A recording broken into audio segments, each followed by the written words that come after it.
ஓம் நமோ நாராயணாய நமக. ஈசான பிராணத பிராணோ ஜேஷ்டஸ்ரேஷ்ட பிரஜாபதிஹி ஹிரண்ய கர்ப்போ பூகர்ப்போ மாதவோ மதுசூதனக. நான் பாலகோபாலா பக்தை லதா பேசுகிறேன். அனைவரும் சப்ஸ்கிரைப் பண்ணுமாறு வேண்டிக் கொள்கிறேன். நாம் இன்றைக்கு பார்க்க போகும் திருநாமம் பிராணக. இதனுடைய மீனிங் என்னன்னு பார்த்தீங்கன்னா உயிர் தந்து காப்பவர். இதனுடைய சொல்லும் முறை என்னன்னு பார்த்தீங்கன்னா பிராணாய நமக, பிராணாய நமக என்று சொல்ல வேண்டும். முதல் நம்ம 66ஆவதுல என்ன பார்த்தோம்? பிராணதக, பிராணதாயாய் நமகன்னு பார்த்தோம். இது பிராணம்னா நமக்கே தெரியும் உயிர். இந்த இந்த இந்த 67ஆவது திருநாமத்திற்குரிய கதையையும் நம் எம்பெருமானுடைய பெருமையை பற்றி பார்ப்போமா? வாருங்கள், கடைசி வரை பாருங்கள்.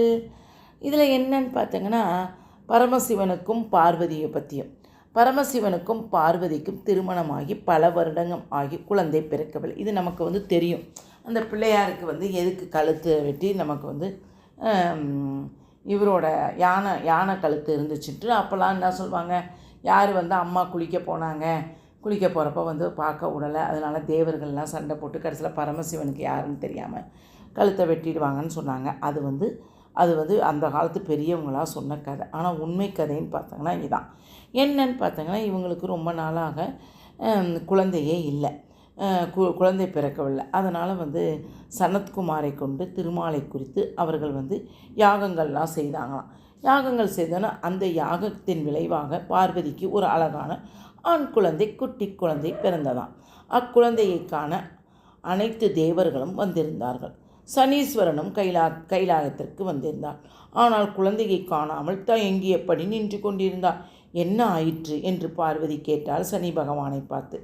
இல்லை, எனக்கு ஏற்பட்ட சாபத்தை பற்றி கூறினார். தனக்கு யாருக்கு? சனி பகவானுக்கு ஒரு சாபம் ஏற்பட்டது. என்ன சாபம்? என்ன நீ குழந்தையவே போய் பார்க்கல, ஏன் என்னாச்சு அப்படின்னு கேட்குறப்ப ஒரு சாபத்தை பற்றி சொல்கிறாராம் சனி பகவான். நான் ஒரு முறை தியானத்தில் ஆழ்ந்திருந்தேன். தியானத்திற்குரிய விதிமுறைகளைப்படி கண்களை திறந்தபடி மூக்கு நுனியில் இறைவன் இருப்பதாக கருதி தியானம் செய்து கொண்டிருந்தேன். ஆனால் ஆரம்ப நிலையில் அந்த பக்குவங்கள் அனைவருக்கும் வராது என்பதால் கண்களை மூடியபடியே தியானம் செய்ய சொல்கிறார்கள். நான் தியானத்தில் நல்ல பக்குவ நிலையை அடைந்தபடியால் ஒரு நாள் இரவு முழுவதும் கண்களையே திறந்த நிலையில் திருமாலை தியானித்து பரவசம் அடைந்தேன். அதாவது என்ன சொல்கிறான்னா, கண்ணெதிரில் இருக்கும் எந்த பொருளையுமே எனக்கு தெரியவில்லை. இப்போ நானே இங்கே உட்காந்துருந்து அப்படியே தியானம் அப்படியே கான்சன்ட்ரேஷனாக இருந்தேன்னா பக்கத்தில் கண்ணாடி இருக்குது, அது இருக்குது, இது இருக்குதுன்னு எதுவுமே தெரியாமல் அப்படி ஒரு தியானத்தில் உட்காந்துருந்தாலாம். உடனே இவர் என்ன செஞ்சார்? அடுத்த நாள் காலம் தியானம் கலைந்தது. என் எதிரே என் மனைவி மந்தா அவ பேர். மந்தா நின்று கொண்டார்.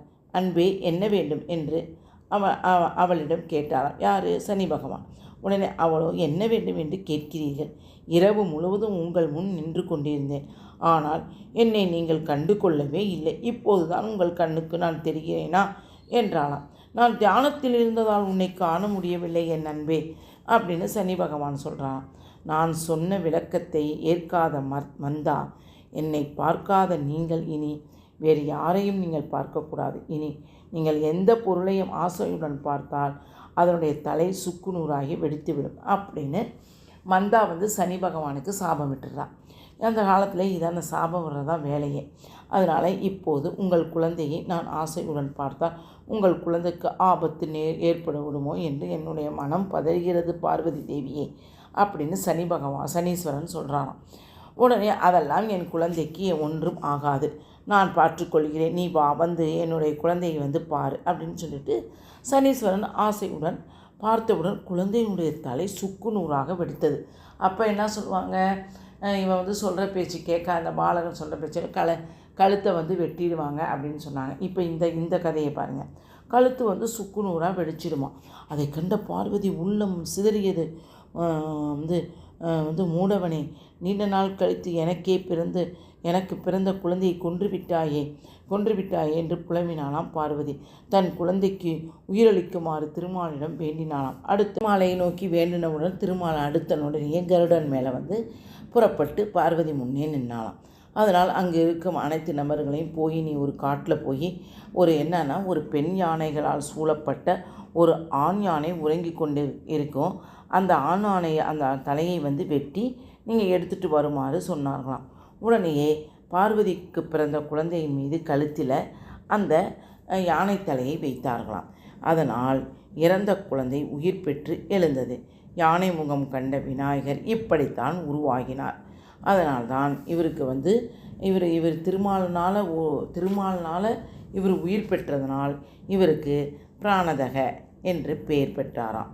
அதனால் அதாவது என்னன்னு பார்த்தீங்கன்னா, இந்த சம்பவத்திலிருந்து சாதாரண மனிதர்களுக்கு மட்டுமன்றி தேவர்களுக்கும் திருமால் உயிரளித்து அவர்களை காக்கிறார் என்று அறிகிறோம். தேவர்கள் நித்திய சூரியன் டெய்லி செய்யக்கூடிய அது நிறையா பேர் அந்த முனிவர்கள்லாம் இருக்காங்களே, நித்திய சூரியர்கள்லாம் அவங்க தான்.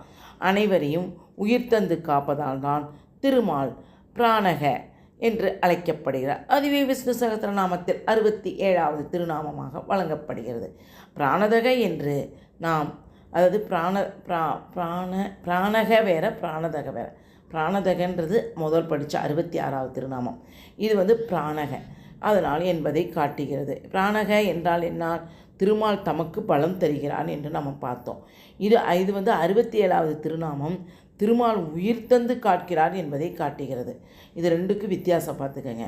அதனால் பிராணாய நமக என்ற திருநாமத்தை தினமும் சொல்லி வந்தால் அனைத்து விதமான ஆபத்திலிருந்து திருமால் நம்மை காத்தருள்வார் என்பது பொருள். அதனால்தான் ஒவ்வொரு திருநாமமும் எவ்வளவு ஒரு பீசியஸாகவும் அழகாகவும் இருக்கிறது. இப்படித்தான் ஒவ்வொரு திருநாமத்திற்கும் மகிமையை கொடுத்து எழுதியிருக்கிறார். யார்? நம்மளுடைய பீஷ்மர். அதனால் விஷ்ணு சஹஸ்ரநாமத்தின் புகழ் கிருஷ்ணனுக்காக பாடப்பட்டதால் இந்த விஷ்ணு சஹஸ்ரநாமம் மிக மிக மிக பீசியஸான ஒரு திருநாமம். முடிந்திருந்தால் இந்த விஷ்ணு சஹஸ்ரநாமத்தை வாரத்தில் 2 முறையாக படிக்குமாறு வேண்டிக் கொள்கிறேன். ஓகேவா?